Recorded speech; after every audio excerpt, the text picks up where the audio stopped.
Drakeford there, speaking live to the conference. Let's go back now to the First Minister, Carwyn Jones. After his conference address, he spoke to our political editor, Sam Powys. Well, the easiest thing in the world to do is to run away from an issue that's too difficult. We can't do that. We know that when it comes to health, there has to be some change. That's not to say, of course, that every single proposed change will come about. No, of course not. But every change has to be looked at, and it's not us as government saying it. We know that the medical professions are saying it as well. So we want to see a safer and sustainable NHS in the future, and that does mean there will have to be some change. Or was it a sound in that speech of a man who's starting to accept that you haven't got the public on side? There was meant to be a big protest here. The weather has meant that won't happen, but the message on Twitter was, once we've defrosted, the fight goes on in North Wales. Well, I mean, why they'd be protesting here, I have no idea. You have to ask them that. I suspect that's a lot of that to do with politics rather than perhaps the issues at the moment, because there will be no decisions. But these are Labour supporters. I've spoken to many of them, and they make the point that they're Labour people who are fed up with the Labour government, and I think you've got it wrong here.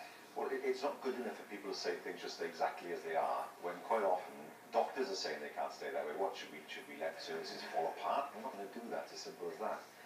It's not to say that every single proposal put forward by every single health board will automatically happen. Of course not. People will expect this, to look at every proposal very, very closely and in detail to analyse whether the proposals work or not. Is there a hint there that, for instance, the biggie, if you like, in North Wales, neonatal care and its removal to Barrow Park, that actually you won't do that? So you do anything I else? haven't looked at this yet. I mean, I have to decide now at the beginning of next week how much, if any, of the proposals put forward by Betsy Cadwallader, LHB, should be looked at by government. Now, I look at that with a completely dispassionate eye and take the decision from there.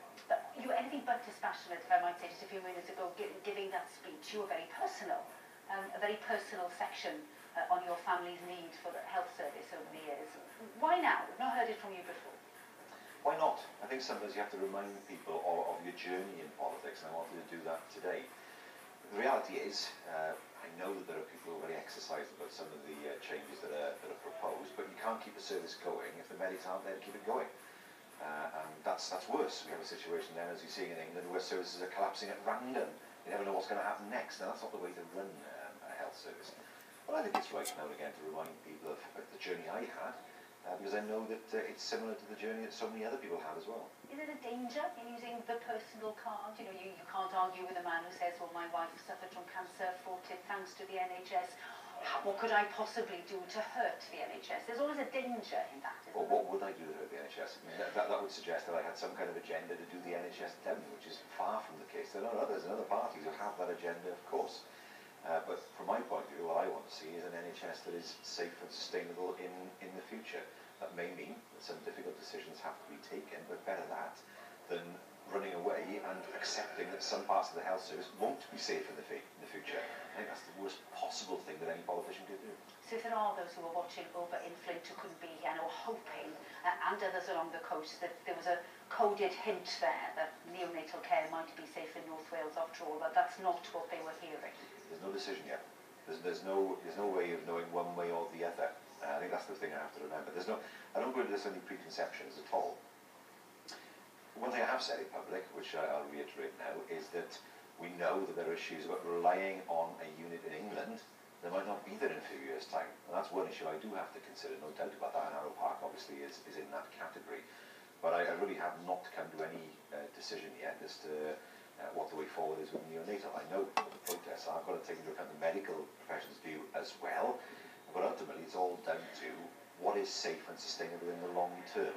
And people shouldn't read anything into that, because at the moment, I literally have not sat down and looked at the decision in the detail I need to before taking a final decision next week. Okay, so let's rattle through a few other things that I'm accusing you of being a bit defensive about. There's devolution, can't stand still. We all saw the headline saying you were given a roasting by Welsh Labour MPs in London a few weeks ago because of your announcement about, you know, very difficult now not to justify devolving policing. Was it a roasting, or how was it for you? Oh, people are very sensitive about these things. I've been through a lot of very difficult meetings, far worse in the past. Yeah, there are bound to be discussions about proposals that are put forward, and that's what we are as a democratic party. We talk to each other about these things. But there's no doubt that devolution can't stay as it is. But no one's saying that, in fairness, and you will find hardly anybody. in our party who says that things should stay exactly as they are. But was that more of a message, you coded it in your speech as a message to the Tories, come off it, it was more of a message for those in your own party, some of them on the stage who were listening very carefully to what you said about more devolution, wasn't But it? the Tories are the party, of course, who have the power to do things with regard to devolution, not unfortunately my own party at the moment. And it's important, of course, to lay down our position as a party when it comes to devolution, and to think carefully about what we want the settlement and powers to look like in the future. What about the reshuffle? Was there not a defence there of the reshuffle, that you are a mature bunch and perhaps that's why nobody left and next to nobody came in? No, I think it's worth saying to the talent that we have on the backbenches that the time will come, and it will. And I have said publicly that there will be another reshuffle before the next Assembly election, and that will be the time to bring on board some of the new talent and new blood. I've been on the other end of it, and it is nice to hear from time to time from the person taking the decision about the Cabinet that you are being noticed, and we're fortunate that we have that level of talent, that it makes my job quite difficult in terms of picking ministers in the future. Okay, let me try one more on you. Ed Miliband talking today in Labour in terms of needing to prove still to people that Labour can provide a real alternative. You could have done that for him in Wales, couldn't you? And was it a bit of defence of the economic record that you haven't managed to do that? Well, they can if you look at what we're doing, and they've acknowledged this. I mean, I guess I could rap through a lot of things that we're doing. But the one thing not that I outcomes. always... Your big thing, delivery and let's look at Jobs Growth Wales. We said that... Your return to Jobs Growth Wales. Anything But it's else? a very, very good scheme. 80% of the youngsters on it are getting jobs. There are 4,000 of them who've been given the opportunity of an apprenticeship or training. If you look at the life sciences fund, £100 million into life sciences in Wales. If you look at the businesses that have subscribed to the SME Economic Growth Fund, to the Wales Economic Growth Fund, the list goes on. It's difficult because we don't control all the levers, as it were, in terms of the economy. I don't think anybody could accuse us of not having done anything. There's a raft of good schemes in place to encourage different sectors of the economy in Wales. Defensive or offensive? What mood are you in? I'm quite bullish, if I have to say. I mean, if I look at where we are, we did well in the Assembly elections, we did well in the Council elections, but the key is not to get complacent. One of the things you have to remember is that when you're on the doorstep, people don't say to you, well, we've seen what you've done in the past, we're happy. It's always about what you're doing next. And any party, especially one like ours, who've been in government a good few years, that process of renewal, in terms of renewing ourselves as a party and getting new policies together, new laws together, that's crucial to make sure that people keep faith in you as a party. Well, I was the first minister